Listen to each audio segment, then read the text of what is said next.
দেখেন একটা baby sweet, আসলে জাপানি কোরিয়ার জ্যাকেটের 35,000 টাকার গাইড ভাঙলি মনে হয় 10,000 টাকার গাইডের সামনে পুরো ফেল। ঠিক আছে, মানে কি আর বলবো, দেখেন জ্যাকেটের কোয়ালিটিগুলো দেখেন, মানে দুপুরবেলা ভাঙছি এই পর্যন্ত আসলে ভিডিও করার কোনো সময় পাই নাই, এত কাস্টমারের চাপ ছিল।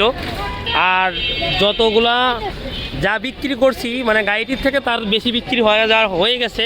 তারপরও দেখেন মালের কোয়ালিটিগুলো, মানে পুরোটা জ্যাকেট আর সব মোটা গেঞ্জি। এই দেখেন গেঞ্জিগুলোর কোয়ালিটিগুলো দেখেন, গেঞ্জি হুডিগুলোর মনে আছে নতুন শোরুমের থেকে মালগুলো আসছে। আর প্যান্টের পরিমাণ খুব কম, ঠিক আছে। তারপরও যে প্যান্টগুলো আসছে সবগুলো মনে করেন যে মানে হাই কোয়ালিটির, গেঞ্জিগুলোও ভালো, প্যান্টগুলো মনে করেন যে সব হাই কোয়ালিটির প্যান্ট। সো আসলে মাল না চিনে মাল না ভাঙ্গাই উত্তম। এরকম মাল নিতে হলে অবশ্যই আমাদের সাথে যোগাযোগ করবেন।